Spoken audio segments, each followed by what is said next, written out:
আজকে আমি ইউটিউবে দেখে দেখি সর্বনাশ। হ্যাঁ বেঁচে আছে, মেজর ডালিম বেঁচে আছে, বাড়াতে পারে যেটি থাক। আপনার ইউটিউবে যায় মেজর ডালিমের ওই গপ্পটা শুনে আসবেন। আয় আয়, এতদিন আমরা যা ভাবছিলাম কিছুই নয়। আমরা শুনছি 30 লক্ষ শহীদ। কয় লক্ষ?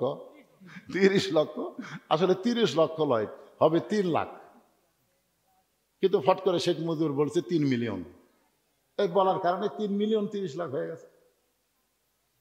আর এই দেশটা স্বাধীন কিন্তু হয়নি।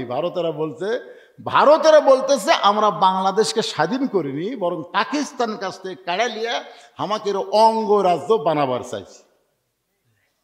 স্বাধীনতার সেই বছরে, যে বছর বাংলাদেশ স্বাধীন আছে, সেই বছর ভারত বাংলাদেশ থেকে 16,000 কোটি টাকা লুট করে নিয়ে গেছে। পাকিস্তানের আর্মিদের যতগুলো অস্ত্র এখানে জমা দেওয়া হয়েছিল, একটা অস্ত্র বাংলাদেশে নাই, সব অস্ত্র ভারত নিয়ে গেছে। কি মনে করতেছেন ভারত আমাদের বন্ধু? কোনো কালেই ভারত আমাদের বন্ধু না, সর্বকালে ভারত আমাদের শত্রু। এই যে আমরা 25শে মার্চ বলি না, 25শে মার্চ বুদ্ধিজীবী হত্যা দিবস বলি না। মেজর ডালিম বলেছে বুদ্ধিজীবীদেরকে পাকিস্তান হত্যা করেনি, বুদ্ধিজীবীকে হত্যা করেছে ভারত। কারণ ভারত চাইছিল বাংলাদেশ যেন মেধা শূন্য হয়ে ভারতের গোলামি করে। এত কথা আরো বহু আছে, একদিনে বলা যাবে না। এই যে আমরা কে পাগল, বুঝবার পারতেছেন না? এখনো বুঝতেছেন না? আয় আয়, পরে বুঝবেন। কিন্তু আর আমরা সেই শঙ্কা, সেই ভয় করি না। মেজর ডালিম যখন আমাদের কাছে ভারতের কথা প্রকাশ করে দিচ্ছে, এখন যেভাবেই হোক আমরা ভারতকে বয়কট করব। আমার সেই দিন খুব কষ্ট লাগছে, যেদিন ভারত 400 বছরের পুরাতন বাবরি মসজিদ ভাঙ্গা ওই জায়গাতে রাম মন্দির বানালো। আমি সেই দিনই চিন্তা করলাম, কে রে, বাংলাদেশের মুসলমানের পক্ষ লিয়া ভারত যদি যুদ্ধ করে পাকিস্তানের ঠকায়, তাহলে বাংলাদেশ তো মসজিদের দেশ, আর মুসলমানেরা জীবনের চাইতো মসজিদকে ভালোবাসে। জোরে কোন কথা ঠিক কিনা? আপনারা বলেন তো, ভারতে কি রাম মন্দির বানানোর জায়গা নেই? বহু জায়গা। তো কোনো ফাঁকা জায়গাতে রাম মন্দির না বানায় বাবরি মসজিদ ভাঙ্গা ওই জায়গায় যখন মন্দির বানালো, তখন আমরা বুঝলাম বাংলাদেশের মুসলমান শুধু নয়, পৃথিবীর সমস্ত মুসলমানের 1 নম্বর শত্রু হলো হিন্দু মালোয়ান। জোরে বলেন কথা ঠিক কিনা? কথা বলেন। আমরা শালাকের মূর্তি পহরা দেই, আমরা ওদের মূর্তি পহরা দেই, ওরা আমাদের মসজিদ ভাঙ্গে। চিন্তা করে দেখেন, আমরা মুসলমান, নামাজ না পড়লেও আমরা অনেক লোক আছি জীবনের চাইতো মসজিদকে ভালোবাসি। ঠিক কিনা কন? কথা কন না কেন? আচ্ছা, আপনাদের এই গ্রামের মসজিদ যদি কোনো হিন্দু গ্রুপ ভাঙবার আসে, আপনারা কন তো খালি নামাজিরা বাধা দিবি? বেয়া নামাজে কবি জীবন দেবরে, জীবন দেবরে নামাজ না পারি, তাই বলে আল্লাহর ঘরক শালা মালবানাটা ভাঙবি? ওরাই আগে জীবন দিবে। আর যারা নামাজ পড়ে তারা বলবি ধৈর্য ধরো, ইন্নাল্লাহ মা সাবিরিন। ওরা ভাঙ্গা দিয়ে যাক, আমরা আবার নতুন করে কর্ম। আমরা বেনামাজিদেরকে নামাজের গুরুত্ব বুঝাবার পারতেছি না দেখে এরা নামাজ পড়তেছে না। অনেক নামাজের চাইতো এদের ইমান অনেকাংশে ভালো আছে। জোরে কোন কথা ঠিক? কথা কন না কেন ভাইরে? আমি ওই বাগমারা, রাজশাহীর বাগমারা ওয়াজ করবার যাই, দেখি মেহরাবের মধ্যে একটা লাঠি আছে, বুঝলেন? এইরকম মোটা, অনেক বড় লাঠিও কিন্তু একটা অস্ত্র। আপনাদের কি মনে হয়? তো আমি একজনকে বললাম, কে রে ভাই, এই মেহরাবের মধ্যে লাঠি কেন? বলে হুজুর জুম্মার দিনে আমাকে ইমাম সাহেব লাঠি নিয়ে খুতবা দেয়। তো আমি কইলাম, আমরা তো দেই না। তোকে আপনারা তো হানফি যায়, এই জন্য দেন না। কিন্তু আহলে হাদিসরা লাঠি ছাড়া খুতবা দেয় না। আমি কইলাম কেন? বলে লাঠি নেওয়া সুন্নত, নবীর সুন্নত হলো লাঠি। আমি কইলাম, লাঠি কি খালি ভিতরে নেওয়া সুন্নত, না সব জায়গায় নেওয়া সুন্নত? আপনারা বলে লাঠিও কিন্তু একটা অস্ত্র। কথা কন না কেন? আমি নিজে প্রমাণ ভাইরে। আমার ড্রাইভার যখন আমার গেটে গাড়ির থেকে আমাকে নামাই দিয়ে গাড়ি গ্যারেজে নিয়ে গেল, আমি তখন গেট খুলে যখন আমার ঘরে ঢুকতে চাচ্ছি, আমার এই গেটের কাছে একটা আমের গাছ আছে। আমের গাছের তলায় 4-5টা কুত্তা শুয়ে আছে, বুঝলেন? এখন কুত্তা, হুজুর আর মুয়াজ্জিন, এই দুটা খুব একটা দেখতে পারতেছে না, বুঝতেছেন না?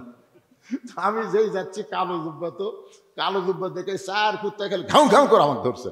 মনে হয় আমার পাঞ্জাবি কামড় দিয়ে ধরবি। আমি তখন কুত্তা খেদানার আয়াত পড়তেছি, ইন্নাহুম ইয়াকিদুনা কায়দা ওয়া আকিদু কায়দা, দোয়া ইউনূস পড়তেছি, কত পড়তেছি, কিন্তু কুত্তা শোনে না। এক কুত্তা, এমন কুত্তা, ওই মনে হয় আমার জুব্বা কামড় দিয়ে ধরবি। তখন আমার ইমান বলতেছে, মাওলানা তোর মুখত খালি দোয়া আছে, কিন্তু তোর হাতত লাঠি নাই। আজকে যদি তোর একটা লাঠি থাকতো, একটা দোয়াও লাগতো না। এক কুত্তার পাশাত বাড়ি মারলে বাকি 4টা দৌড় মারতো। তোর কোন কথা ঠিক না? তার মানে বোঝা গেল আহলে হাদিসেরা ওরা মেহরাবের মধ্যে অস্ত্র না রাখলেও লাঠি রাখে। ধরে কারণ কি রাখে? আর আমাদের হানাফি মাযহাবের মেহরাবের মধ্যে কিছুই নাই। আসলে মেহরাবটা বানানো হয়েছে অস্ত্র রাখার জন্যে।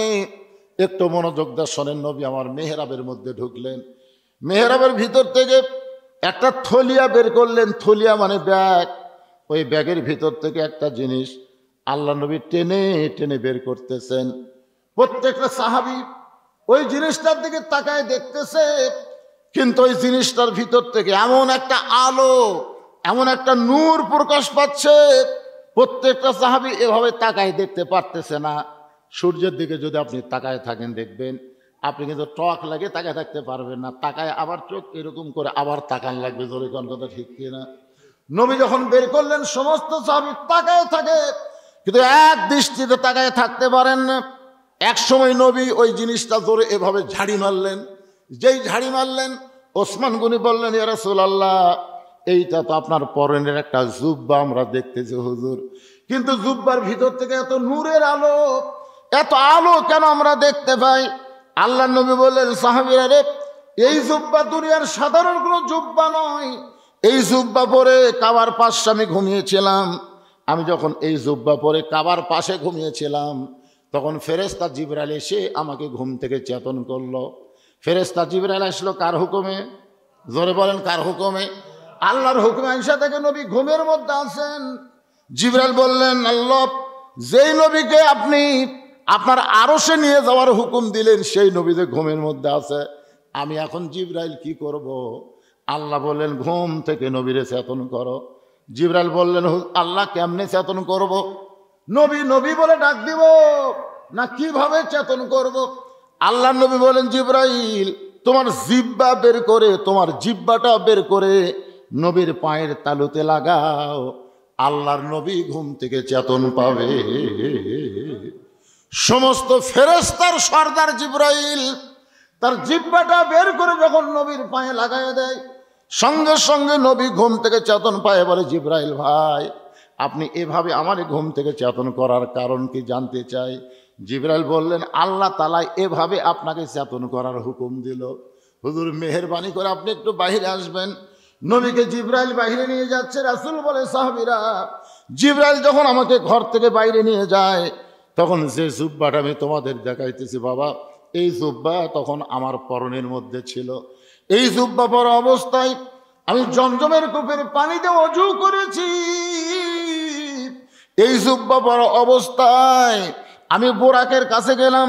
যেই মাত্র বোরাকের কাছে গেছি, বোরাককে বলতেছি, ও বোরাক, তুই কেন আমার জন্য? জিবরাইল বলে, হুজুর তাহলে আপনি শোনেন, এটা দুনিয়ার কোনো প্রাণী নয়, এটা আল্লাহ তাআলা কেবলমাত্র আপনার জন্যই তৈরি করেছে।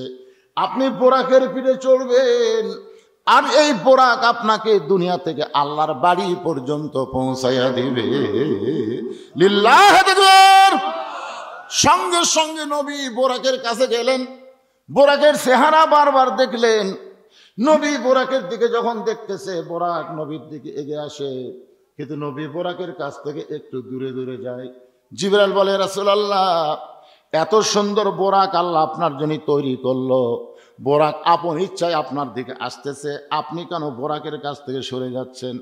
রাসূল বলে, জিবরাইল, যেই বোরাকের পিঠে চললে বোরাক আমাকে আল্লাহর আরশে পৌঁছায় দিবে, এত দ্রুতগামী বোরাক দেখার পরে আমার গুনাহগার উম্মতের 30,000 বছরের পুল সিরাতের কথা আমার বারবার মনে হয়ে যায়।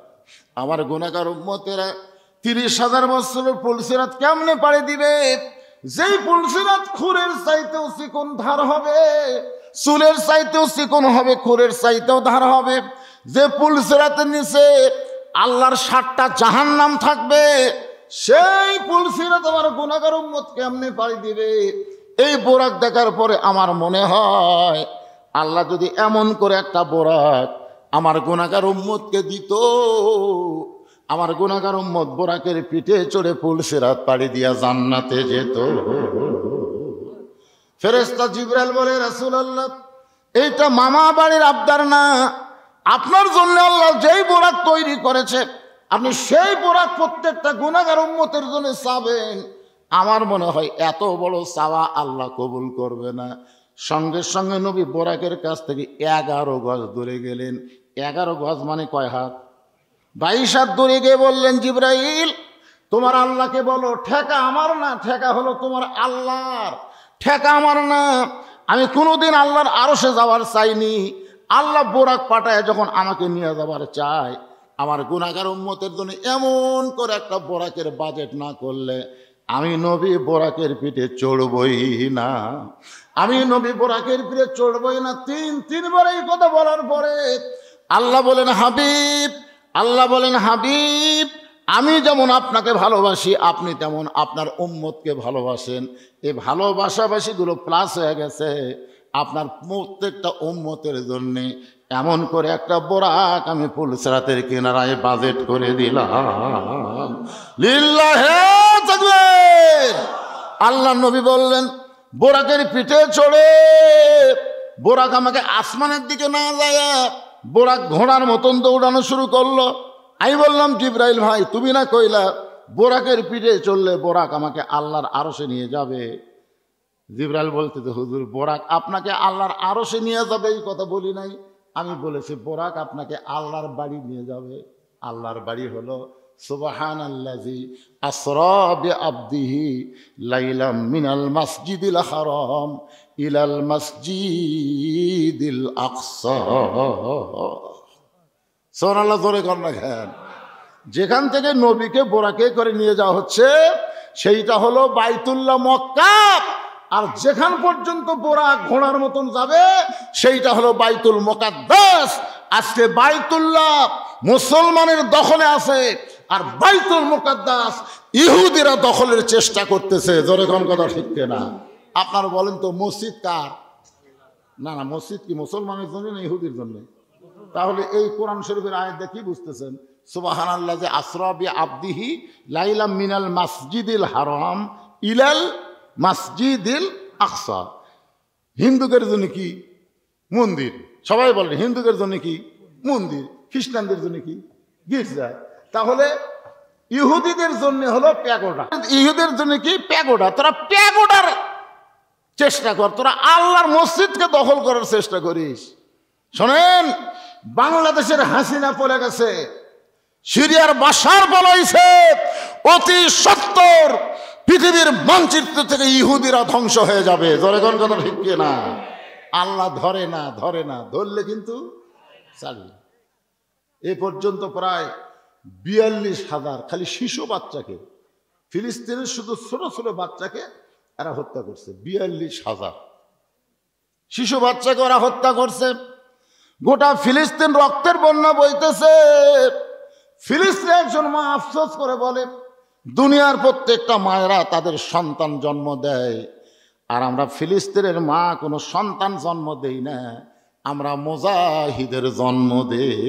ধরে কারণ সুবহানাল্লাহ, কারণ সন্তান হওয়ার পরই তারা বিশ্বাস করে আমার সন্তান বাতিলের বিরুদ্ধে যুদ্ধ করে শহীদ হবি। ইঞ্জিনিয়ার, ডাক্তার, ব্যারিস্টার বানানোর চিন্তা নেই, আল্লাহ রাস্তায় শহীদ হবি এই চিন্তায় সন্তানকে লালন পালন করে। সুবহানাল্লাহ কর না কেন? খালি হোসাইনের কারবালা শুনলে হবে না বাজান, খালি হোসাইনের কারবালা শুনলে হবে না, আজকে ফিলিস্তিনেরও কারবালার কথা মুসলমানকে শোনা লাগবে। জোরে কোন কথা ঠিক কিনা? আল্লাহ নবী বোরাকের পিঠে চড়ে বাইতুল মুকাদ্দাস পর্যন্ত যখন গেলেন, ফেরেশতা জিবরাইল বলে, হুজুর একটু নামেন। রাসূল বললেন, জিবরাইল, এইটাই কি আল্লাহর আরশ নাকি? বলে না, এইটা হলো আল্লাহর বাড়ি বাইতুল মুকাদ্দাস। বলে এইখানে আবার নামার দরকার কি? বলে হুজুর, এইখানে আপনাকে 2 রাকাত নামাজ পড়ান লাগবে। খুব খেয়াল করে সুবহানাল্লাহ, একজন বুঝিছে, একজন বুঝিছে দেখে সুবহানাল্লাহ কাছে, এখানে 2 রাকাত নামাজ পড়া লাগবে না পড়ান লাগবে? বোঝা লাগবে ভাইজান। মুসা নবী কইল 50 ওয়াক্ত আপনার উম্মতেরা পারবি না, আপনি 5 ওয়াক্ত লিয়া যান নাকি। ওই জায়গাত কিন্তু মুসা নবী ইমাম হয়নি, ইমাম হয়েছে আমাদের নবী। আপনারা বলেন তো 10 জন মৌলবীর মধ্যে যাক সামনে দেয় তার জ্ঞান বেশি না কম? তা আগে নবী ইমামতি করে তারপরে আল্লাহর আরো সহ্য আছে। আর আল্লাহ নবী 50 ওয়াক্ত নামাজ দিল, নবী আমাদের কথা কিছুই মনে করলো না, মুসা নবী আমাদের কথা মনে করে করলো নামাজ কমান। চিন্তা করে দেখেন, যেই নবী বোরাকের পিঠে চললো না আমাকে না ছাড়া, ধরে কোন কথা ঠিক কিনা, আর সেই নবী 50 ওয়াক্ত নামাজ দিল, নবী একটাবারও চিন্তা করলো না যে আমার উম্মতেরা 50 ওয়াক্ত নামাজ কেমনি পড়বি, এই চিন্তা ধরলো মুসা নবী। কি বলতেছেন? আল্লাহর বান্দার একটু মনোযোগ দিয়ে শুনবেন। আল্লাহর নবীকে জিবরাইল বললেন, হুজুর এই জায়গায় আপনাকে 2 রাকাত নামাজ পড়ান লাগবে। নবী 2 রাকাত নামাজ পড়াইলেন। নবী যে 2 রাকাত নামাজ পড়াইছে, এই 2 রাকাত নামাজ হলো উম্মতে মুহাম্মাদের জন্য জুমার 2 রাকাত নামাজ। যখন আপনারা 7 দিন পর ইজা নুদিয়া লিস-সালাতি মিন ইয়াউমিল জুমআ ফাসাউ ইলা যিকরিল্লাহ, জুমাতে গিয়ে জামাতের সঙ্গে আদায় করবেন। ওই বাইতুল মুকাদ্দাসের মধ্যে নবী রাসূল নামাজ পড়ে যে সওয়াব পাইছে, আল্লাহ সেই সওয়াব আপনাদের আমল নামায় দিয়ে দিবে। কিন্তু শর্ত হলো আযান দেওয়ার সাথে সাথে যাবেন না আকামত দেওয়ার সময় যাবেন? কোনটা? না আগে যাওয়া চলবে না, আগে যাওয়া চলবে না। এখানে আল্লাহ বলতেছে ইজা নুদিয়া লিস-সালাতি মিন ইয়াউমিল জুমআ ফাসআউ, মানে আজান শোনার সাথে সাথে তোমাকে রওনা দেওয়া লাগবে। সেটা ঢিলে লায়ক তেল দেওয়া, ধীরে ধীরে না, ধীরে ধীরে না, একেবারে সিনার টান করে যেরকম আরবিরা হাঁটে ওই রকম হাঁটা মসজিদের মধ্যে ঢোকা লাগবে। আজান দেওয়ার প্রথম 3 মিনিটের মধ্যে যারা ঢুকবে আল্লাহ রাস্তায় একটা উট কুরবানির সওয়াব পাবে। সুবহানাল্লাহ কন্যা কেন কিনা লাগতেছে না তো? আমরা হজ করবার প্রথমে 11 সালে গেলাম, আমার 7 বন্ধু মিলে একটা উট কিনবার গেলাম। একলা দিবেন? 7 জন মিলে একটা উট কিনবার গেলাম কাকিয়ান বাজারে। উটের দাম হলো 4200 দিরহাম, 4200 রিয়াল, একেবারে লটপটা, মানে একেবারে হাড়হাড্ডি সব দেখা যাচ্ছে, তারই দাম হলো 4200। আমার বন্ধু করে বললাম, কেরে ভাই কি? 500 টাকা দেয় খাসি পাতে, 6 সপ্তাহ 42, 600 টাকার মাথা পিছু পড়তেছে। 100 টাকা দেবো না ভাই, তো খাসি কেন? 60 জন মিলে 60টা হাজি, একটা উঠ আমরা তাও দিবার পারল না। আর খালি জুম্মার নামাজে আজান শোনার প্রথম 3 মিনিটের মধ্যে ঢুকলে একটা কবুল উট কুরবানির সওয়াব আল্লাহ আপনাকে দিবে। কবুল। আমরা যে উট কুরবানি দিব বা দুম্বা কুরবানি দিব বা খাসি কুরবানি দিব, এটা কি কবুলের গ্যারান্টি আছে? কথা কন না কেন? এটা সৌদি আরবে দিলে তাও কবুল হবে কিনা, কিন্তু বাংলাদেশের তো হবেই না। বাংলাদেশের যারা ভাগিয়া কুরবানি দিচ্ছে এদেরকে একজনও কুরবানি হবে না। কারণ কুরবানি দিবার গেলে মন এবং ইমান দুইটা এক হওয়া লাগবে। এই ফতুয়া আজকে দিব না, যেটা বলতে যে একটু মনোযোগ দিয়ে শোনেন।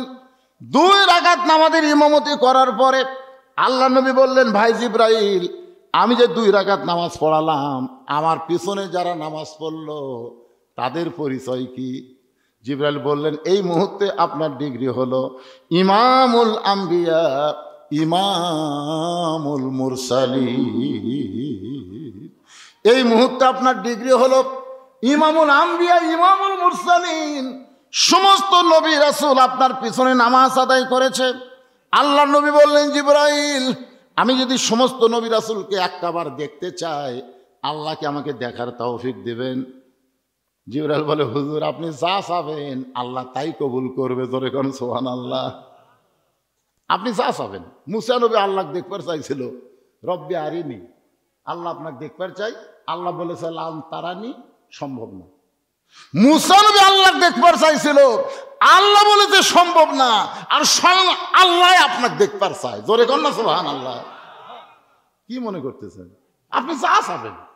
সঙ্গে সঙ্গে সোনার একটা মেম্বার এনে দেওয়া হলো। সোনার মেম্বারে নবী দাঁড়ালেন। সমস্ত নবী রাসূলকে বললেন, আমার দিকে তাকান, আমি আপনাদের দিকে তাকাই। সব নবী রাসূল 1,24,000 কোন আর 2,24,000 কোন, সমস্ত নবী রাসূল আল্লাহ নবীর চেহারার দিকে তাকায় আছে। কেউ নজর ফিরাবার পারতেছে না। এই সমস্ত নবীদের মধ্যে ইউসুফ নবী আছে, ধরে কোন কি নবী? হায় হায়, অনেকে গল্প করে ইউসুফের চেহারা দেখবার যায় মেয়েরা লেবু না কাটা হাতের আঙ্গুল কাটছে। ইউসুফ কান্দার বলে এমন সুন্দর চেহারা রে, যেই চেহারা আমি ইউসুফ দেখতে গিয়া আমার অস্তিত্ব পর্যন্ত ভুলে গিয়েছি। ধরে কান সুবহানাল্লাহ। নবী সমস্ত নবীর দিকে তাকায় দেখে একটা নবীর চেহারা একটু মলিন, সব নবীর চেহারা দেখালি নূর বের হচ্ছে, একটা নবীর চেহারা মলিন। নবী জিবরাইলকে বলে, ভাই জিবরাইল, আচ্ছা সব নবীর চেহারা খালি আলো বের হচ্ছে, ওই একটা ওটা কোন নবী, ওর চেহারা এমন মলিন কেন? ফেরেশতা জিবরাইল বলে, তাহলে আপনি নবীকে ডাক দেন। আমাদের নবী ওই নবীকে ডাকতে বললেন, আপনি একটু কাছে আসেন। নবী যখন কাছে আসলো জিজ্ঞাসা করলেন, মা ইসমুক, আপনার নাম কি? বলে, আমার নাম হলো ঈসা রুহুল আল্লাহ। নবী কয়, আপনি তো আমার আগেকার নবী, মানে আমাদের নবী দুনিয়াতে আসার 500 বছর আগে কিন্তু ঈসা আলাইহিস সালাম, সুবহানাল্লাহ বলেন, তাহলে আপনি তো আমার আগের নবী। সমস্ত নবীদের চেহারা দিয়ে আলো বের হয়, আর আপনার চেহারা দিয়ে আলো বের হচ্ছে না, কারণ কি? ঈসা আলাইহিস সালাম বললেন, ওগো আল্লাহর নবী, যত নবীকে আপনি দেখতেছেন সমস্ত নবীরা জান্নাত থেকে আপনার পিছনে নামাজ পড়তে আইছে, তারা সকলে জান্নাতে ছিল, সে জান্নাত থেকে আপনার পিছনে তারা নামাজ পড়তেছে। আল্লাহর নবী বলে, তাহলে আপনি কোত্থেকে আসলেন? ঈসা নবী বলতেছে, আমার তো মৃত্যুই হয়নি, আমার মৃত্যু না হলে আমি জান্নাতে কেমনে যাব? আমি এখনো 4র্থ আসমানে জীবিত অবস্থায় আছি, কারণ না মরলে কোনোদিন কেউ জান্নাতে যাবার পারে না। এখন জান্নাতে যাইতে গেলে আমাদের সবার কিন্তু মরণ চাওয়াই লাগবে। ধরে কোন ঠিক কিনা? ভাইজান জান্নাতে যাবেন না? কতক্ষণ যাবেন না? কারা কারা জান্নাতে যাবার চান? আল্লাহকে একটু হাত দেখান তো দেখি। লিল্লাহে তাকবীর। হাত নামান। জান্নাতে যদি যাবার চাই তাহলে মরার দরকার আছে না নাই? আল্লাহ বলেছেন, মরো ওয়ালা তামুতুন্না ইল্লা ওয়া আনতুম মুসলিমুন। মুসলমান না হয়ে তোমরা মৃত্যুবরণ করো না। আর মুসলমান হয়ে যদি মরতে চাই, এই মেরাজের যে নামাজের কথা আপনাদের সামনে আসতেছে, এই নামাজ ছাড়া মুসলমান হয়ে মরার কোনো গ্যারান্টি আছে? লা সলাতা লা ঈমানা লা সলাতা লা দীনা বাইনাল আবদি ওয়াল কুফরি তরকুস সালাত। একটু মনোযোগ দিয়ে শোনেন। নবী বলতেছেন, সাহাবীরা রে, আমি যেই জুব্বা তোমাদের দেখাইতেছি, এই জুব্বা পরা অবস্থায় বাইতুল মুকাদ্দাসের ভিতরে আমি সমস্ত নবী রাসূলের ইমামতি করেছি। আপনারা বলেন তো, জুব্বার উপরে সাহাবীদের আকর্ষণ বাড়তিছে না কমতেছে? এই জুব্বা পরা অবস্থায় আমি 7 আসমান পাড়ি দিয়ে আল্লাহর আরশে গেলাম। এই জুব্বা পরে আমি জান্নাতের মধ্যে ঢুকছি, এই জুব্বা পরে আমি জাহান্নামের মধ্যে ঢুকছি। সুবহানাল্লাহ। আপনারা বলেন তো, নবী যখন জাহান্নামের মধ্যে ঢুকলো তখন জাহান্নামের খবর কি? নবী যখন জান্নাতের মধ্যে ঢুকলো তখন জান্নাতের খবর কি? নবী যখন জাহান্নামের মধ্যে ঢুকলো তখন মনে আগুন জ্বলতেছে নাকি? হ্যাঁ, সবাই কষ্ট পাচ্ছে, দেখাচ্ছে নবীকে। মেরাজের ঘটনা মানে কিয়ামত পর্যন্ত যা হবি সব নবীরে দেখাইছে। ধরে কোন কথা ঠিক কিনা? সুদ খালে কি হবি, ঘুষ খালে কি হবি, পরের জমির আল ঠেললে কি হবি, বেপর্দা নারী কেড়ে কি হবি, যে মেয়েরা এর কথা ওর কাছে, ওর কথা ওর কাছে, এই সমস্ত মেয়া কেড়ে কি হবি, সব কথা আছে না নাই? কথা কোন আছে না নাই? এক মেরাজের ওয়াজ করলে 1 মাস লাগবে। কিন্তু আমি সব কথা বলতে পারবো না, গুরুত্বপূর্ণ কথা একটু মনোযোগ দিয়ে শোনেন। কারণ মেরাজের ওয়াজ শেষ করে আমাকে আবার যাওয়া লাগবে কারবালায়। জোরে কোন কোথায়? শুনবেন না? কারবালাটা শুনবেন না? একটু মনোযোগ দিয়ে শোনেন। আল্লাহর নবী 7 আসমান পাড়ি দিয়ে আল্লাহর আরশে গেলেন, জান্নাতে গেলেন, জাহান্নামে গেলেন। আল্লাহ রাসূল বলেন, সাহাবীরা রে, যেই জুব্বা তোমাদের দেখাইতেছি, এই জুব্বা পর অবস্থায় আল্লাহর সঙ্গে আমার মিলন হয়েছে। আল্লাহ নবী 2 জনা প্রেম করেছেন গোপনা, মাঝখানে তো জিবরাইলের জায়গা ছিল না। জায়গা যদি থাকিত বাহিরে রাখিত না, জায়গা যদি থাকিত দরজার বাহিরে আল্লাহ ব্রেক করাতো না। সবাই বলেন, আল্লাহ নবী 2 জনা প্রেম করেছেন গোপনা, মাঝখানে তো অন্য কারো জায়গা ছিল না। আল্লাহ বলে, হাবিব হাবিব আপনি বলতে পারেন কেন আপনাকে আমার আরশে নিয়ে আসলাম? নবী বলে, আল্লাহ এইটা আপনার দয়া, আপনার দয়াতে আপনি আমাকে আরশে নিয়ে আইছেন। আল্লাহ বলে, হাবিব রে শুধু আমার দয়া না, আপনি বলেন তো যখন তাইফের ময়দানে গেলেন, যখন তাইফের ময়দানে গেলেন, তাইফবাসী যখন আপনাকে পাথর মারছিল, ওই পাথরের আঘাতে গোটা দেহ যখন আপনার রক্তাক্ত হয়ে গেল, তখন আপনাকে যায়েদ বলল, ইয়া রাসূলুল্লাহ, যারা আপনাকে এত পাথর মেরে রক্তাক্ত করলো, আপনি নবী তাদের জন্য কি বলবেন? আল্লাহ কিন্তু দোয়া কবুল করার জন্য রেডি হয়ে গেছে। আপনি যদি চান তাইফবাসী ধ্বংস হয়ে যাবে, নবী চোখের পানি বের করে বলেন, যায়েদ রে আমি ধ্বংসের নবী না, আমি তাইফবাসীর জন্য হেদায়েতের দোয়া করতে চাই। ওয়ামা আরসালনাকা ইল্লা রাহমাতাল লিল আলামিন, আমি আল্লাহ হচ্ছি রব্বিল আলামিন, আপনি হলেন রাহমাতুল লিল আলামিন। ওগো নবী, আপনি যখন তায়েফ থেকে মক্কা ফিরে আসলেন, রাস্তার মধ্যে আপনি কি মনে করেছিলেন বলেন? আপনি যা মনে করেছিলেন আমি আল্লাহ সব আরশ থেকে শুনেছি। আপনি রাস্তার মধ্যে মনে করেছিলেন মক্কায় আমার চাচা আবু তালেব জীবিত নাই, মক্কায় আমার দরদের বিবি খাদিজা জীবিত নাই। এই রক্তমাখা শরীর দেখে কে আমাকে আদর করবে, কে দয়া করবে? আমার দয়া করার আর কেউ নাই। আমি আল্লাহ বললাম, রে ফেরেশতা তোমরা সাক্ষী থাকো, আমি আল্লাহ নবীকে আমার আরশে নিয়ে আইসা আমার নিজের কুদরতে হাত দিয়া আমি আমার দোস্তকে দয়া করতে চাই। রাসূল বললেন, এই জুব্বার উপরে আল্লাহর কুদরতে হাতের পরশ আছে। এই জুব্বা পরা অবস্থায় বাইতুল মামুরের মধ্যে সমস্ত ফেরেশতাদের আমি ইমামতি করেছি। লাইলাতুল মিরাজ পাড়ি দিয়ে আসার পরে এই যে জুব্বা আমি তোমাদের দেখাইতেছি বাজান, এই জুব্বা আমি আর কোনোদিন পরি নাই।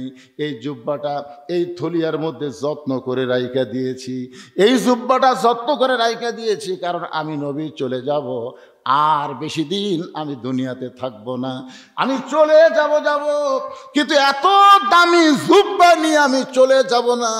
আমি এই জুব্বাটা তোমাদের মাঝখানে কাউরে না কাউরে আমি দিয়ে যাব। এই গুরুত্বপূর্ণ কথা বলার জন্যে আসরের নামাজের পরে তোমাদেরকে মসজিদ নববীতে বসতে বলেছি। সমস্ত সাহাবারা মাথা নিচু করে চিন্তা করতেছে, এত দামি জুব্বা নবী কাকে দিবেন, নবী কাকে দিবেন, সেইটাই আসতেছে।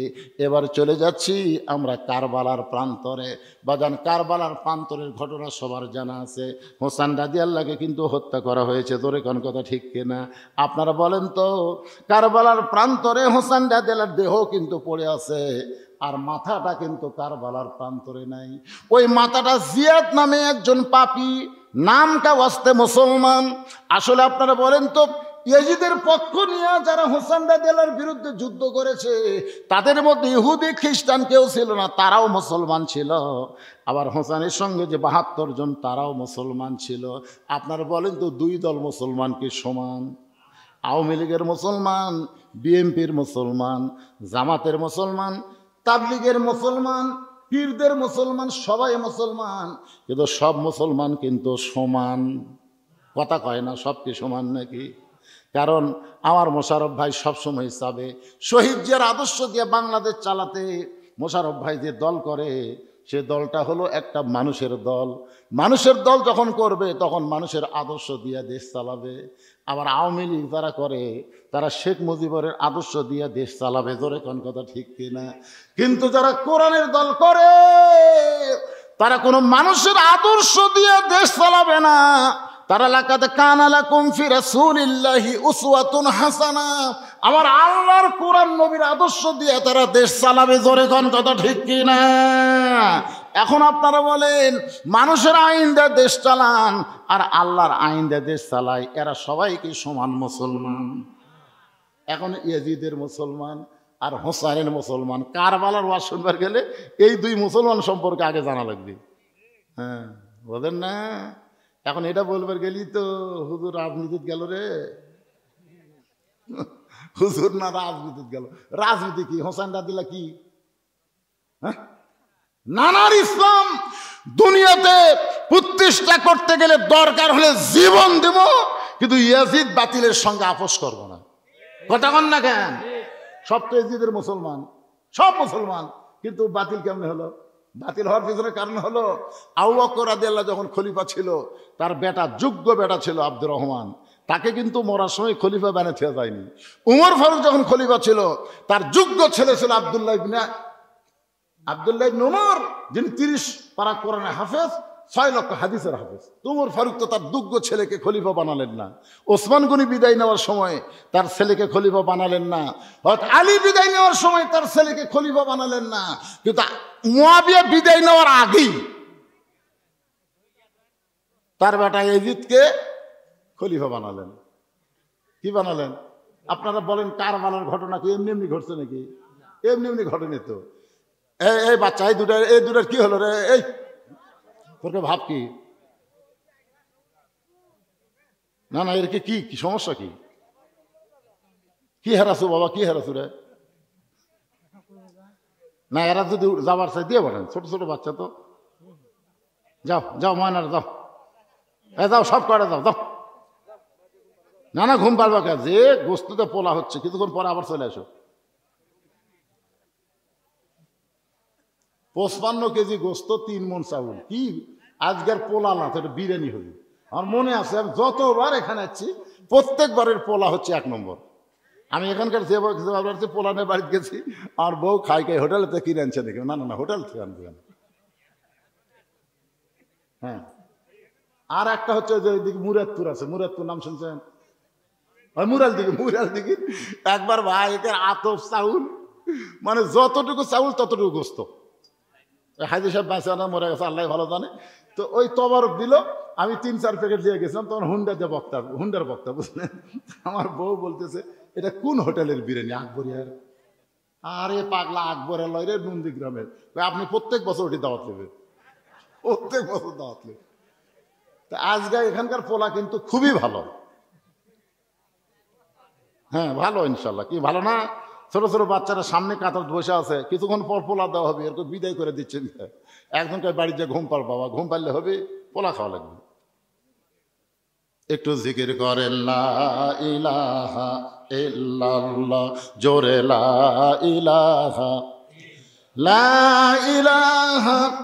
ইল্লাল্লাহু মুহাম্মাদুর রাসূলুল্লাহ।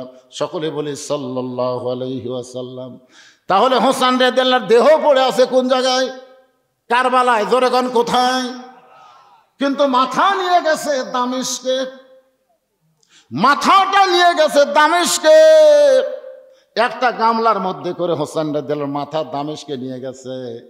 আজকে দেখবেন কারবালার প্রান্তরে হোসেন রাদিয়াল্লাহর দেহ আছে, কিন্তু মস্তক মুবারক আছে দামেস্কে। দামেস্কে আপনারা চেনেন? নাম শুনছেন? দামেস্কের নাম শুনছেন? একটু মনোযোগ দিয়ে শুনবেন। বর্তমান সিরিয়ার মধ্যে পড়ে গেছে, এই দামেস্কটা সিরিয়ার মধ্যে পড়ে গেছে। এই দামেস্কে ইয়াজিদের সামনে যখন হোসেন রাদিয়াল্লাহর মাথা উপস্থাপন করা হয়, জিয়াদ যখন হোসেন রাদিয়াল্লাহর মাথা ইয়াজিদের সামনে নিয়ে যায়, তো লাঠি ছিল, একটা লাঠি। ওই লাঠিটা হোসেন রাদিয়াল্লাহর মুখের মধ্যে ঢুকিয়ে দিল। কারবালার কথা একটু মনোযোগ দিয়ে শুনবেন। হোসেন রাদিয়াল্লাহর দেহ পড়ে আছে কারবালায়, আর মাথা গেছে দামেস্কে। ইয়াজিদের হাতের লাঠিটা হোসেন রাদিয়াল্লাহর মুখের মধ্যে ঢুকিয়ে দিয়ে বলে, হোসাইন তুই খামাকা জেদ করে যুদ্ধ করলি, আজকে তুই শেষ হয়ে গেলি। আমি ইয়াজিদ বহাল তবিয়তে ক্ষমতায়। আজকে তুই কোথায় হোসেন? আজকে তুই কোথায় আর আমি কোথায়? আজকে যদি হাসিনা বলে, সাইদি হুজুর তুমি কোথায় আর আমি কোথায়? কি কথা কন না কেন? আজকে দেখেন, সাইদি কে জেলের মধ্যে রাখছিল হাসিনা ক্ষমতার চেয়ার থেকে। মনে করছিল এই ক্ষমতার চেয়ার আমার সারা জীবনই থাকবে। সাইদি হুজুরের কবরে দৈনিক যত মানুষ যায় জিয়ারত করার, সুবহানাল্লাহ কন না কেন? বাংলাদেশের এমন কোনো বক্তা নাই যে আল্লামা সাইদি হুজুরের কবর জিয়ারত করেনি। দৈনিক এত মানুষ যায় যে যা প্রকাশ করছে ভাই। আজকে আমি ইউটিউবে দেখে দেখি সর্বনাশ। হ্যাঁ বেঁচে আছে, মেজর ডালিম বেঁচে আছে, বাড়াতে পারে যেটি থাক। আপনার ইউটিউবে যায় মেজর ডালিমের ওই গপ্পটা শুনে আসবেন। আয় আয়, এতদিন আমরা যা ভাবছিলাম কিছুই নয়। আমরা শুনছি 30 লক্ষ শহীদ। কয় লক্ষ? 30 লক্ষ। আসলে 30 লক্ষ নয়, হবে 3 লাখ। কিন্তু ফট করে শেখ মুজিবুর বলছে 3 মিলিয়ন। এই বলার কারণে 3 মিলিয়ন 30 লাখ হয়ে গেছে। আর এই দেশটা স্বাধীন কিন্তু হয়নি। ভারতেরা বলতেছে আমরা বাংলাদেশকে স্বাধীন করিনি, বরং পাকিস্তান কাছ থেকে কাড়া লিয়া আমাকে অঙ্গরাজ্য বানাবার চাইছি।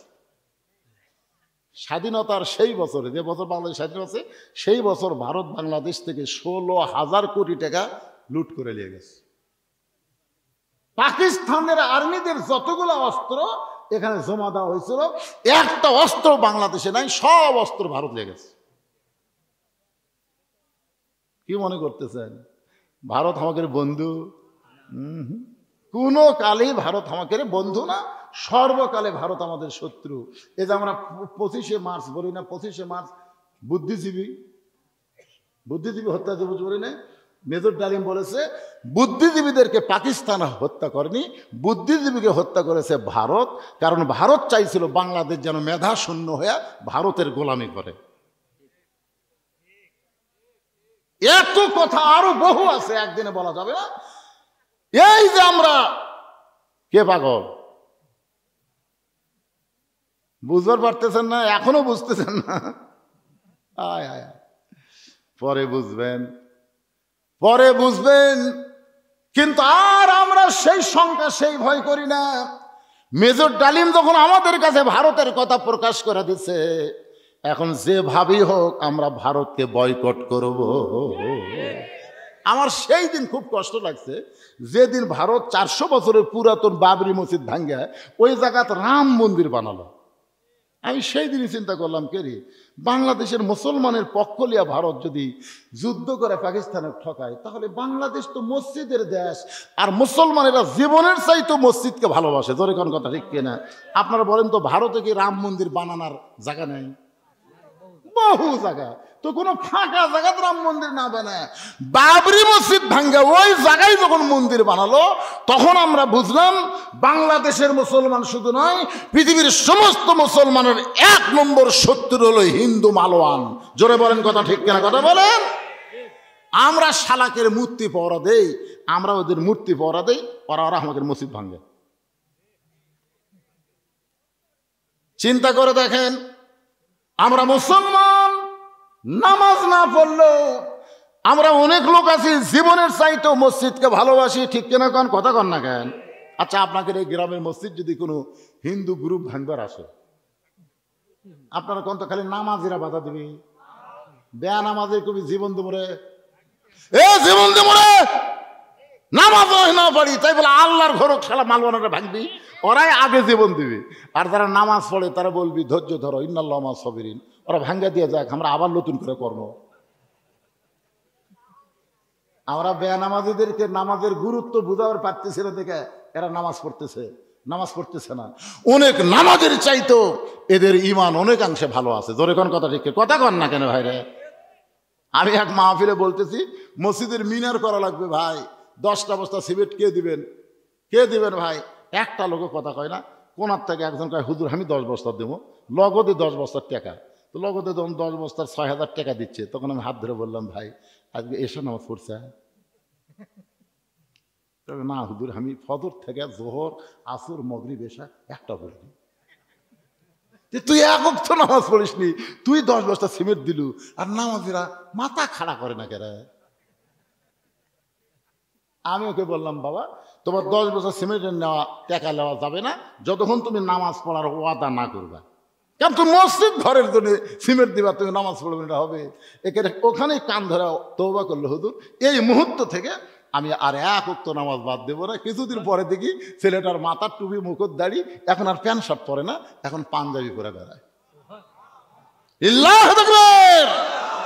এখান থেকে প্রমাণ হয়ে গেল মুসলমানেরা নামাজ না পড়লেও জীবনের চাইতো আল্লাহর ঘর মসজিদকে ভালোবাসে। জোরে কোন কথা ঠিক কি না?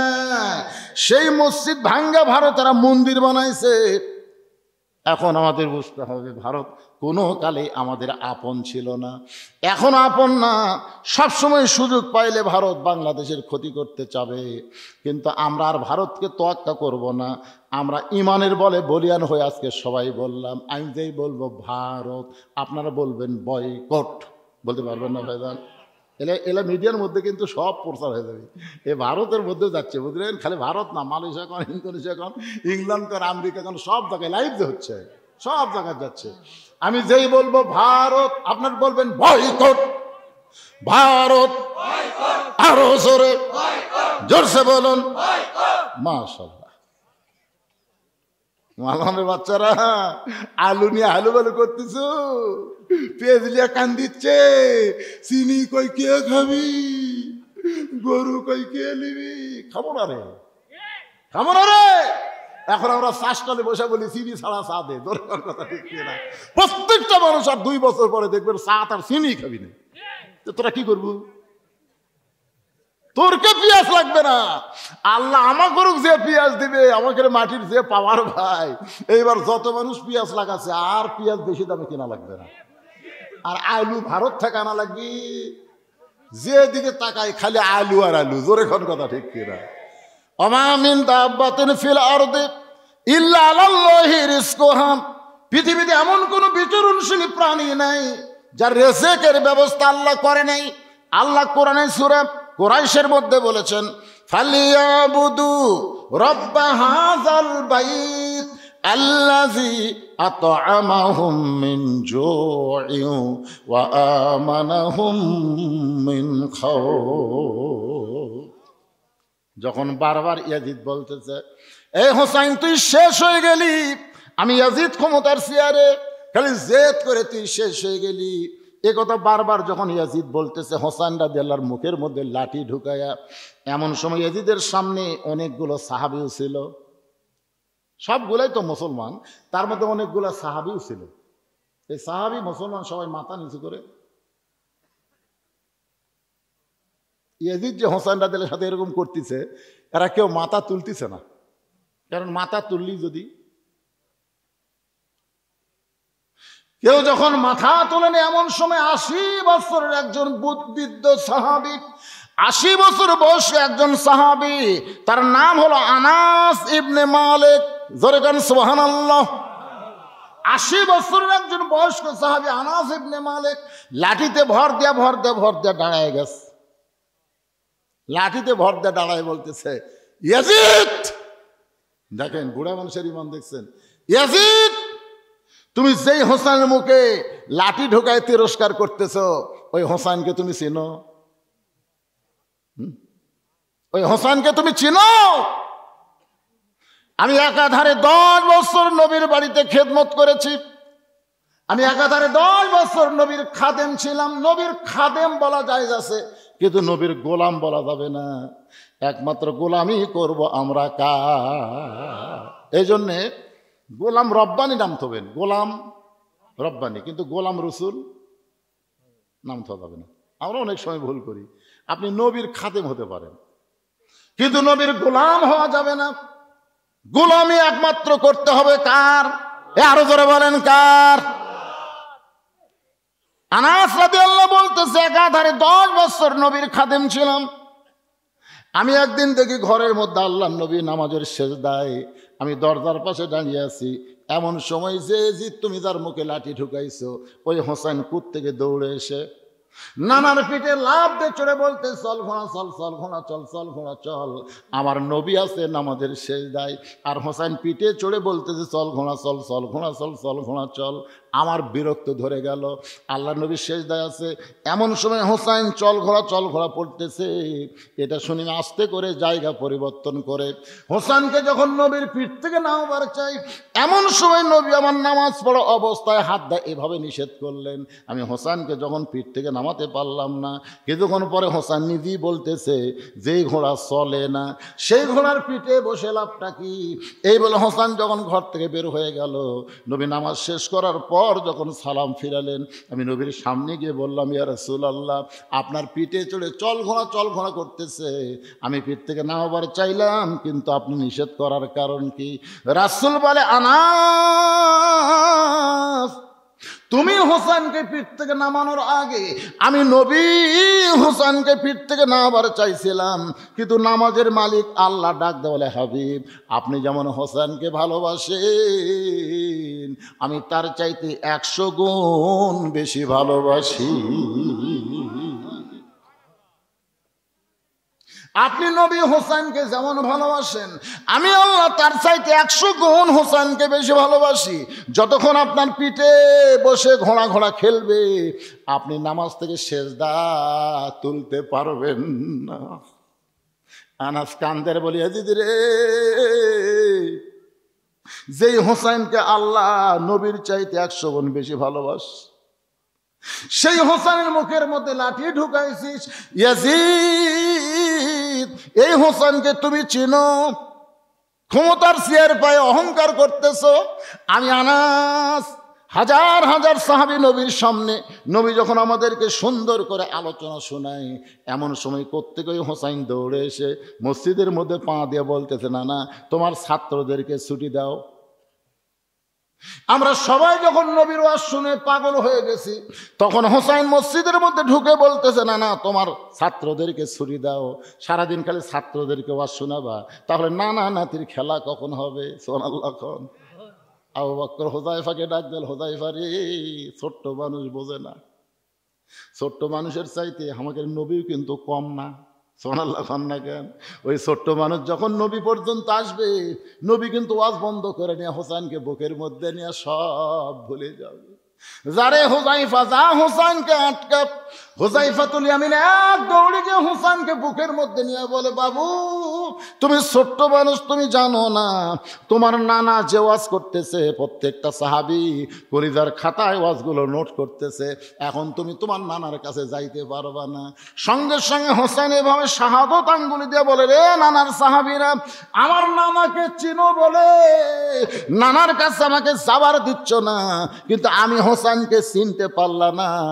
আজকে তোমরা শুনে নাও, ওই বক্তা নানার চাইতে আমি হোসেন কোনো অংশে ছোট না। যেই বলছে ওই বক্তা নানার চাইতে আমি হোসেন কোনো অংশে ছোট না, সঙ্গে সঙ্গে হযরত আলী এক দৌড়ে গিয়ে হুযায়ফার কোল থেকে কাইরা নিয়ে মুখে একটা ঠাসি দিয়ে বলতেছে, ওরা ফানা লাকা যিকরাক, ওরা ফানা লাকা যিকরাক। রে ছোট্ট হোসেন, তুই কি জানিস আল্লাহর পরে এই দুনিয়াতে সর্বশ্রেষ্ঠ মহামানব হলো আমাদের নবী মুহাম্মাদুর রাসূলুল্লাহ, আর তুই একটা ছোট্ট মানুষে তার সঙ্গে তুলনা করিস? এই মুখ দিয়ে এমন বেয়াদবি কথা কেমনে বললি? এই কথা বলে হযরত আলী হোসেনের মুখের উপরে এত জোরে ঠাসি মারছে, কারণ হযরত আলী তার নিজের জীবনের চাইতেও আল্লাহর নবীকে বেশি ভালোবাসে। এক সময় যখন মুখ থেকে হাতটা টান দিছে, এমন সময় হোসেন বলতেছে, রে নানার সাহাবীরা, একজন সাহাবীর কোল থেকে বলেছি নানার চাইতে কোন অংশে ছোট না, এখন বাবার কোলে বসে বলতেছি ওই নানার চাইতে আমি অনেক বড়।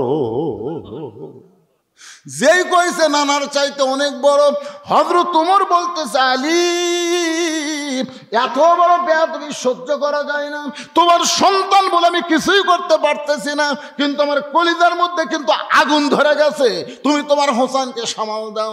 হযরত আলী হোসেনকে কোলে করে নিয়ে যখন যাবার চায়, সঙ্গে সঙ্গে নবী আমার দাঁড়িয়ে বলতেছে, আলী রে, আমার কলিজাকে আমার কাছ থেকে আলাদা করিস না।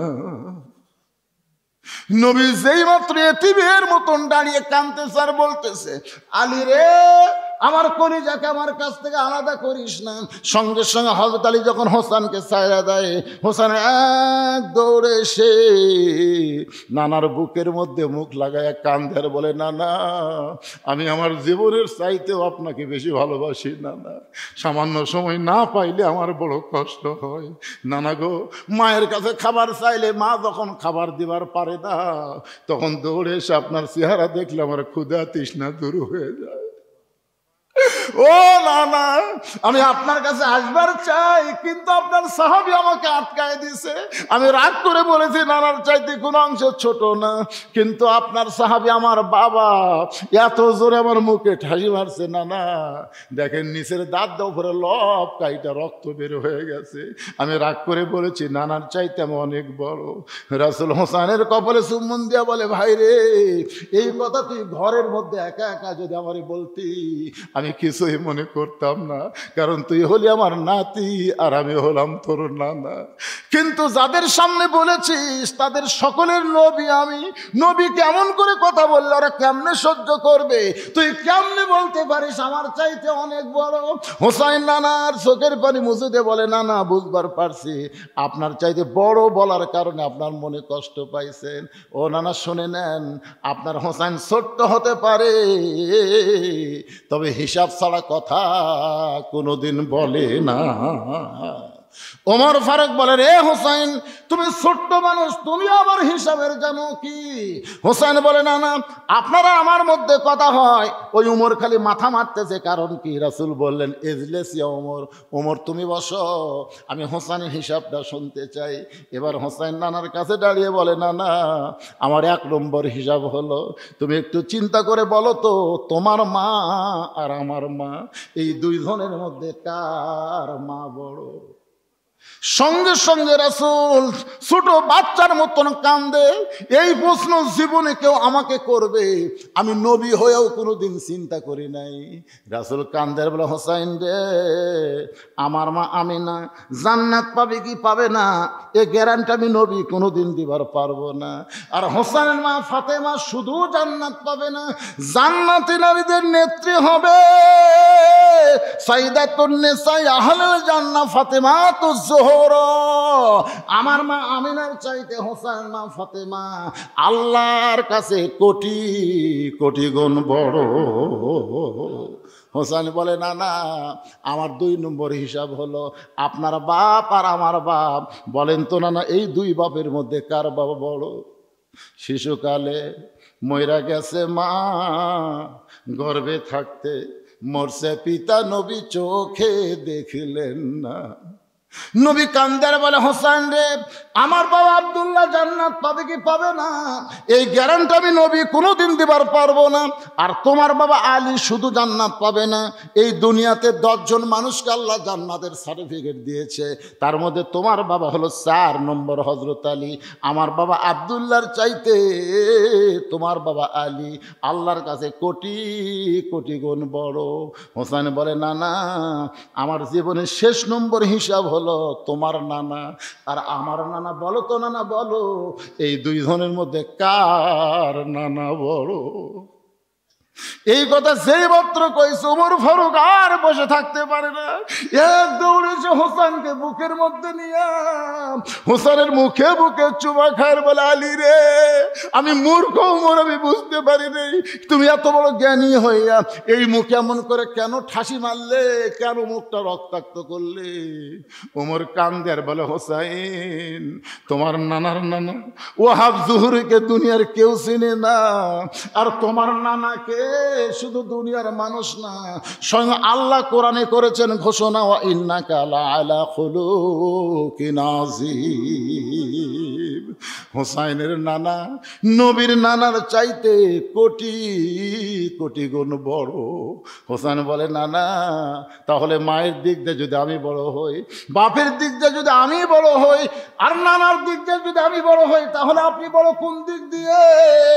সঙ্গে সঙ্গে নবী আমার হোসেনকে মাথার উপরে তুলে বললেন, সাহাবীরা রে এই হোসেনকে তোমরা কষ্ট দিও না, এই হোসেনকে তোমরা আঘাত দিও না, এই হোসেনকে তোমরা গালমন্দ করো না।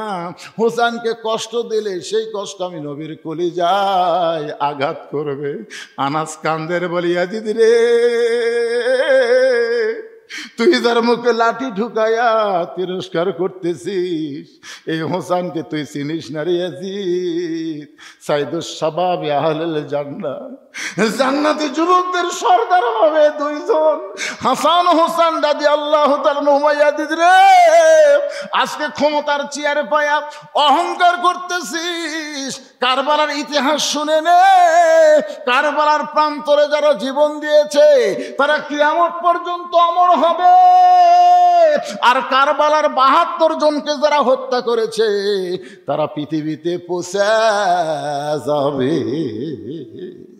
আজকে আপনারা বলেন তো, আপনাদের এই এলাকায় শুধু না, গোটা নন্দীগ্রাম থানায় ইয়াজিদ নামের কোনো মানুষ আছে? আমার এলাকার আকাশ মহন্ত হিন্দু মানুষ, ওর একটা ছেলে হয়েছে, তা আমারই কয়, মামা আমার ছেলের জন্য একটু দোয়া করেন। বলে দোয়া করা লাগবে না, একটা নাম থব। বলে কি নাম? কয় ইয়াজিদ। আমার কাছে কারে না, মামা হিন্দু হতে পারি, তা বলে অভিশপ্ত নাম হওয়ার বেটার থব না। একটা হিন্দুরাও পর্যন্ত ইয়াজিদ নাম থবে না। বর্তমানে 50 বছরের মধ্যে কোনো মেয়ে মানুষ যদি বাংলাদেশে জন্ম নেয়, কোনো মেয়ে কন্যা যদি সন্তান জন্ম নেয়, ভুল করে কেউ হাসিনে নাম থবি না। জোরে কোন কথা কন না কেন, নাম থবে?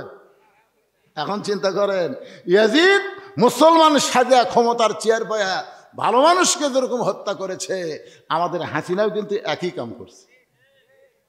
কারবালার ইতিহাস বলার পরে ওই জুব্বাটা নবী কাকে দিবেন, এইটা অবশ্যই আপনাদের সামনে বলতে চাই। তবে বলার আগে ঘড়ির দিকে তাকায় দেখলাম রাত কিন্তু বেশি বাজে নাই, কেবল 12:30 ধর।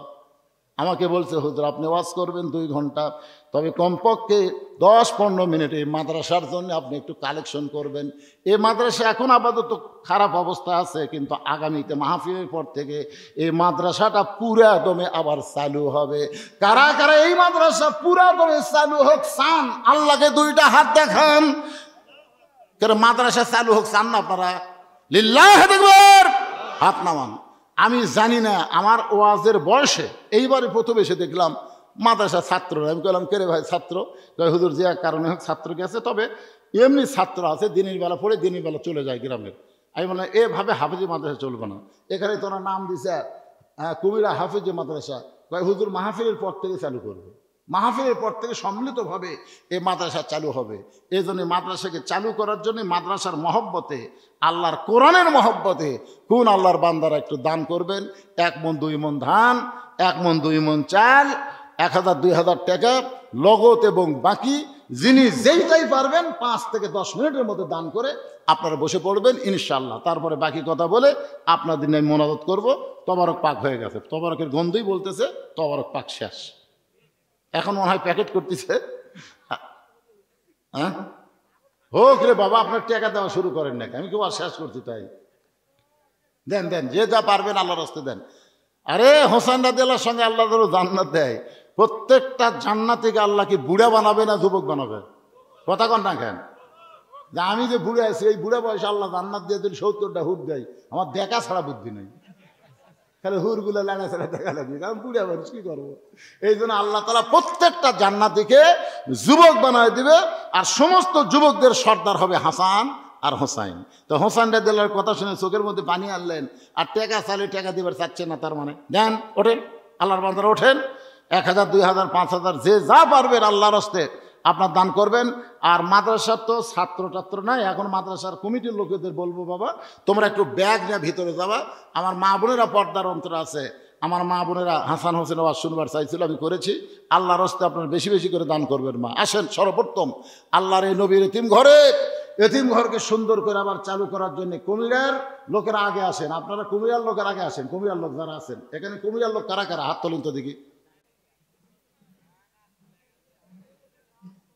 তাহলে গ্রামের লোকেরা যদি দান করেন, বাইরের লোকেরা চাদর যা দিচ্ছে আলহামদুলিল্লাহ, আলহামদুলিল্লাহ চাদর যা দিবে ওটাই নিবে।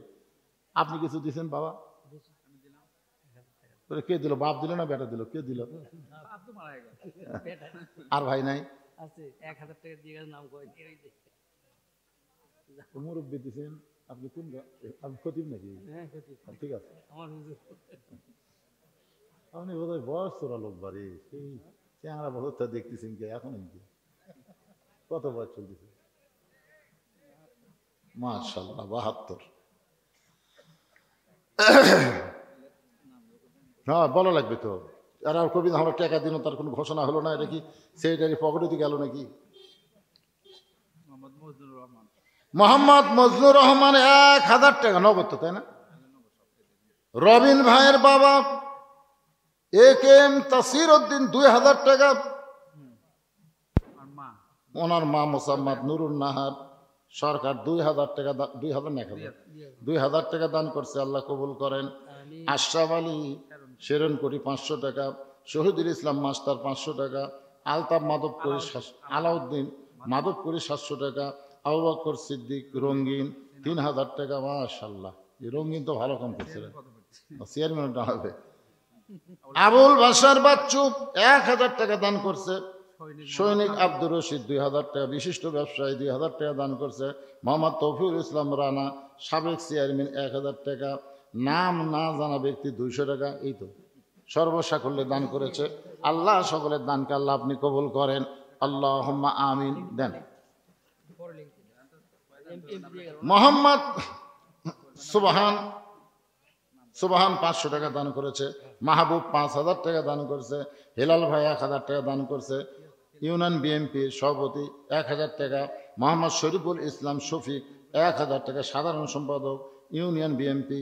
মোহাম্মদ আব্দুল হাকিম রেন্টু সাধারণ সম্পাদক নন্দীগ্রাম বিএনপি 5000 টাকা। স্বেচ্ছাসেবক দল 500 টাকা, 500 টাকা দান করেছে। আল্লাহ দানকে কবুল করেন। এমপি সাহেব তো 7000 টাকা দিল, আপনারা জানলেন। আর এক ভাই 5000 টাকা দিতে দেয়, ভারপ্রাপ্ত চেয়ারম্যান। সব মিলে অনেক দান করেছেন, অনেক দান করবেন, সব সময় দান করবেন। মাদ্রাসার প্রতি খেয়াল রাখবেন। আপনার সন্তানকে প্রাইমারিতে না দিয়া এই মাদ্রাসায় ভর্তি করে দেবেন, কারণ প্রাইমারিতে সন্তান নাপাকি শিখে আর মাদ্রাসায় সন্তান পবিত্র হওয়া শিখে। ধরে কোন ঠিক কিনা কথা কোন ভাইজান? কারণ প্রাইমারিতে গেলে কোনোদিন স্যারেরা বলবে না কীভাবে পেশাব করা লাগবে, কীভাবে পানি খরচ করা লাগবে, কীভাবে ওযু করা লাগবে। কারণ প্রাইমারির বই ধরবার গেলে আগডম বাগডম ঘোলাডম সাজে, এই শিক্ষা ধরবার গেলে পবিত্র হওয়া লাগে না। আর আল্লাহর কোরআন শিখতে গেলে লা ইয়ামাসসুহু ইল্লাল মুতাহহারুন, তুমি ততক্ষণ পর্যন্ত স্পর্শই করতে পারবা না কোরআন যতক্ষণ পর্যন্ত পবিত্র না হবা। তাহলে আপনি একজন বাবা হিসাবে সিদ্ধান্ত নেন, আপনার সন্তানকে পাক পবিত্র শিক্ষা দিবেন, নাফাকের শিক্ষা দেবেন। এই গ্রামের সমস্ত বাবারা যদি তার সন্তানকে পাক পবিত্র শিক্ষা দেয়, তাহলেই মাদ্রাসা পুরা দমে চালু হবে। ধরে কন ঠিক কিনা? কথা কন না কেন? এ মাদ্রাসায় বাংলা, ইংরেজি, অঙ্ক শিখানোর মাস্টার নেবেন, আরবি শিখানোর হুজুর থাকবে, সব শিক্ষা এখানে হবে ইনশাল্লাহ। মাদ্রাসা চালু রাখেন। মাদ্রাসা বন্ধ হলে আল্লাহর গজব আসবে, এই গ্রামের উপরে গজব আসবে। দেখবেন হয়তো টাকা পয়সার অভাব নাই, কিন্তু শান্তি খুঁজে পাবেন না। শান্তি নেই। এখন আপনাদের গ্রামে কি শান্তি আছে আল্লাহ ভালো জানে। মাদ্রাসা যেন বন্ধ হয়, মসজিদ থেকে প্রাণ ভরে গেল। কি চকচক করতেছে রে মসজিদ রে? তো মসজিদ আল্লাহর ঘর, মাদ্রাসা নবীর ঘর। তো তাহলে আল্লাহ খুঁজি করলে হবে না তো? নবী ছাড়া আল্লাহ পাওয়াই যাবে না। পাওয়া যাবে? ছাত্র আছে, টাইনে টেনে কমকে আছে। আমি এর আগে আসিনি।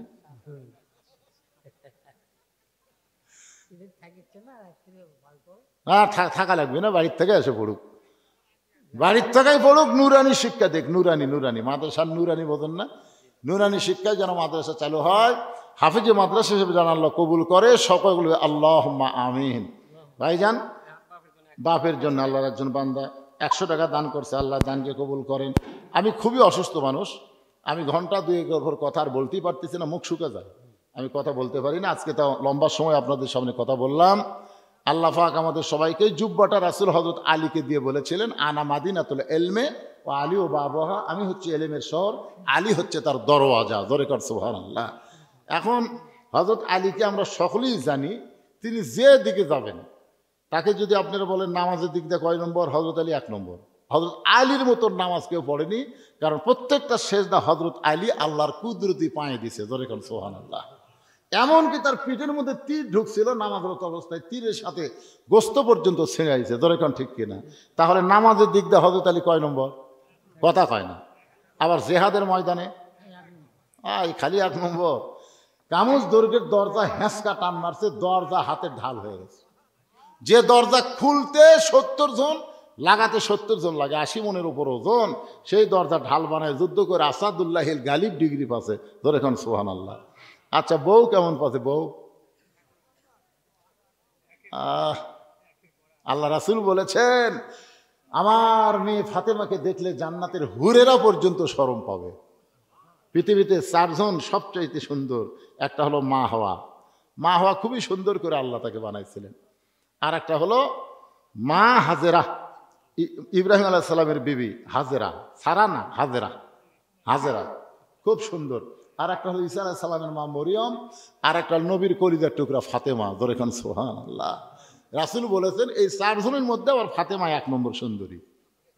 খালি যে সুন্দরী বউ তা তো না, সাইদাতুন নিসাই আহলেল জান্নাহ, জান্নাতি নারীদের আবার নেত্রী হবে। তাহলে বউ পাওয়ার দিক দিয়ে হযরত আলী কয় নম্বর? আবার সন্তান পাওয়ার দিক দিয়ে, হায় রে হায়, কি সন্তান রে বাবা। আল্লাহ রাসূল বলেছেন হাসান হোসেন আমারও সর্দার হবে। ধরে এখন সুবহানাল্লাহ। সাইদের স্বভাবে আহলেল জান্নাহ হাসান হোসেন রাদিয়াল্লাহু তাআলা আনহুমা।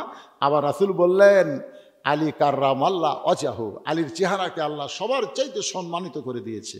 ধরে এখন সুবহানাল্লাহ। আবার বলেছেন আনা মাদিনাতুল ইলম, আমি হচ্ছে এলেমের শহর। আর এই যে জুব্বা গাউদ দিয়ে বলে আজ থেকে এই শহরের দরজার নাম হলো হযরত আলী। ধরে এখন সুবহানাল্লাহ। আস্তাগফিরুল্লাহ রাব্বি মিন কুল্লি জামবি ওয়া তুবু ইলাই, আস্তাগফিরুল্লাহ রাব্বি মিন কুল্লি জামবি। মুজাফফর 200 টাকা দান করছে, আল্লাহ দানকে কবুল করেন।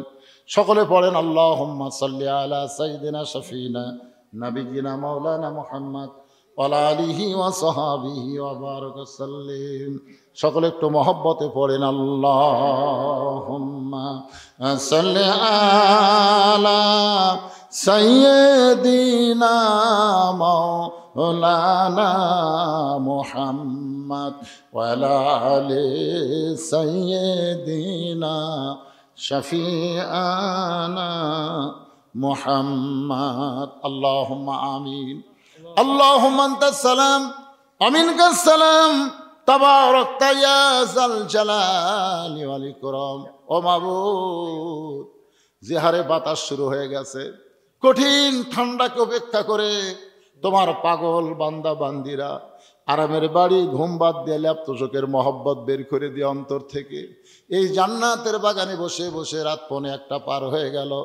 এই দীর্ঘ সময় পর্যন্ত যারা আলোচনা শুনেছে, মেহেরবানি করে আজকের মাহফিল আমাদের সকলের হেদায়েতের জন্যে, নাজাতের জন্যে, জান্নাতের জন্যে কবুল করো। এই মাহফিলের শুরু থেকে শেষ পর্যন্ত যত আলোচনা হয়েছে আল্লাহ, এর মধ্যে যদি ত্রুটি হয়, ভুল হয়, মাফ করে দিও। এর জাহাদিয়া মঞ্জুর করো। সোনার মদিনায় নবী পাকের রওজা মোবারকে আল্লাহ কবুল করো। তামাম আম্বিয়ায়ে কেরাম, আসহাবে কেরাম, তাবিনে কেরাম, তাবা তাবিনে কেরাম, তামাম পৃথিবীর মাটির নিচে যত মুমিন মুমিনা আছে সকলের আরওয়াহ পরে হাদিয়া কবুল করো আল্লাহ।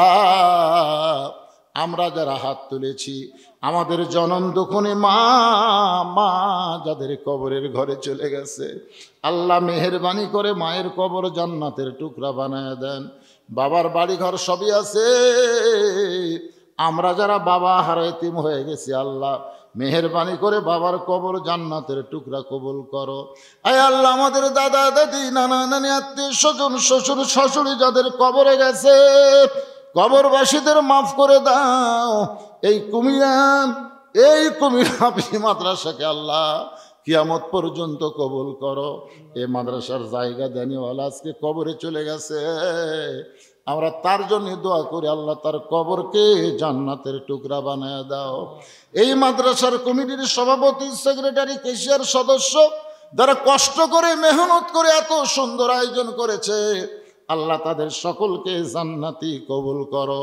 মাদ্রাসার ওস্তাদ, মাদ্রাসার তালবে ইলম, আল্লাহ মাদ্রাসার হিতাকাঙ্ক্ষী, মাদ্রাসায় যারা সহযোগিতা করলো, আজকে নগদে বাকিতে আল্লাহ সকলকেই তুমি জান্নাতি কবুল করো। আজকের মাহফিলের সম্মানিত সভাপতিকে আল্লাহ তুমি কবুল করো, সহসভাপতি কবুল করো, প্রধান অতিথি বিশেষ অতিথিদের আল্লাহ তুমি কবুল করো, আলেমদের কবুল করো, হাজী সাহেবদের কবুল করো, মুরব্বীদের কবুল করো, যুবকদের কবুল করো, কচি কাঁচা আল্লাহ বাচ্চাদেরকে কবুল করো, পর্দার অন্তরালের মা বোনের আবেদা সালিহা পদ্মানিসী কবুল করে। আমার মিডিয়া ভাইরা আল্লাহ বড় কষ্ট করে, এদের খাওয়া দাওয়া ঠিক মতো হয় না, কোথা থেকে কোথা যায়, আল্লাহ তোমার কোরআনকে মহব্বত করে, আল্লাহ এদের প্রচারের মাধ্যমে আজকে গোটা দুনিয়াব্যাপী ইসলাম প্রচার হচ্ছে। আল্লাহ এই মিডিয়া ভাইদেরকে ইসলামের জন্য, হেদায়েতের জন্য আল্লাহ তুমি কবুল করে নিও, এদের মধ্যে বরকত দিয়ে দিও, এদের সমস্ত বিপদ আপদ মুসিবত রাস্তাঘাটে আল্লাহ সব থেকে হেফাজত করে দিও। আয় আল্লাহ তাআলা, আমি গুনাহগার বলে দোয়া ফিরাই দিও না। এতগুলো মানুষের মধ্যে যার দুই কানা পছন্দ হয়, সেই দুই হাতের ওসিলায় আজকের মাহফিলকে কবুল করে মৃত্যুর সময় আমাদের জবানে তুমি জারি করে দিও লা ইলাহা ইল্লাল্লাহু মুহাম্মাদুর রাসূলুল্লাহ সাল্লাল্লাহু আলাইহি সাল্লাম। আসসালামু আলাইকুম।